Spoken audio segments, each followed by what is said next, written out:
Welcome back to NBA Today, presented by Hotels.com. So let's shift up to Boston, where the Celtics evened the series last night, and the lobster rolls are delicious. There is Jaylen Brown. He was there, Jeff, did you hear this? 3 hours before tip-off, and then it yielded this. I'm sorry, Grayson, we're showing it again. We really are. Sometimes you got to get your mind right. Sometimes you got to get your mind right. A lot of times, playoffs, you might have family in town. You might have this. You might have that. I'm going to get there, get to work, and these are the results of that work. He dropped him like that potato was so hot, and then he did this over Giannis. Yo, he was balling. Yeah. He was in his bag. He was in a gorilla. What scares me about how great he was playing, you kept seeing him grab his hamstring, and I hope that's not going to come up to bite him, so to speak, at some point in this series. It didn't look like it bit him on that play. The Celtics roll 109-86. And get this, the Celtics, they've taken more threes than twos in each of the first 2 games of this series after having never done that in a playoff game in franchise history. So they lived by the 3 in game 2.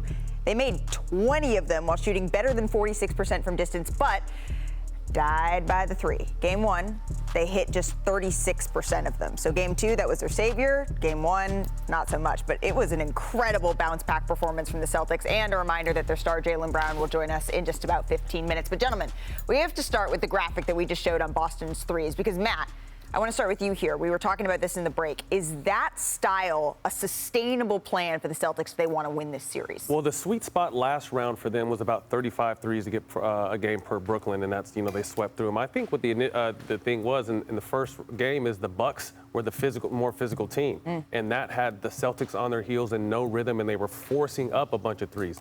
Game 2, Boston came and met that physicality and were getting downhill, getting to the mid-range, so then they were more in rhythm with their three-point shots. So I still think that sweet spot's probably around 40, 35, 40. 50 might be a lot, but again, I think if they meet their physicality, they're going to get in more rhythm so that when they're shooting these three-point shots, they may not have another hot shooting night like they did, but they'll be more consistent with their three-point shots. Well, and let's take a second here. Let's not, go crazy. 36% is really good if you're shooting that percentage of threes. That is really good for that amount. That's, again, I don't know what the equivalent it is, but let's put it in perspective. The Golden State Warriors lost by 5, and they shot 18% from 3, 7 for 39. So, for me, I look at this team. Is that the formula? Yes. But I also want to credit their defense, their adjustments that they made on Giannis, making it so much more difficult. And Giannis, as series progress, with no Chris Middleton, you limit your options for Giannis. Chris Middleton is one of the best pick and roll guys that they have. So what they did more in the second half is they more put him as a screener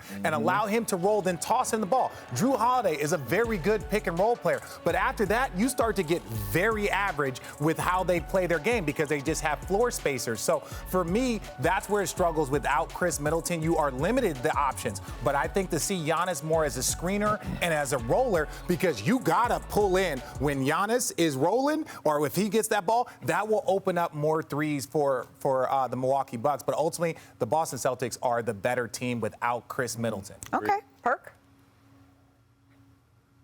You know what?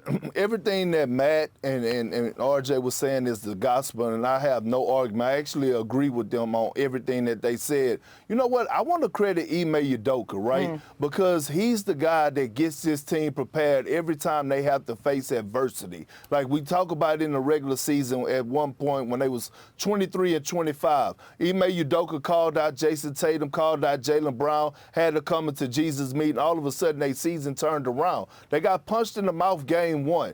All of a sudden, you see that type of physicality they came with on the defensive end. You saw that dog mentality. That's a reflection of your coach. That's a reflection of your coach going into the film room after game 1 and not being friendly with you. And so when I see Jaylen Brown and Jason Tatum come out with that tenacity, you see Jaylen Brown arriving at the game 3 hours before time because he has it on his mind. That's all Ime Udoka. And I just want to give him a lot of credit because I think of all the coaches that's around the league, he flies under the radar because so many coaches are doing a great job, but he is doing an outstanding job how he's getting those guys to respond. Well, then on the flip side of that, now it goes on the team that just got blown out to make adjustments. We saw Ime Udoka do that from game 1 to game 2. Matt, we were just talking about it.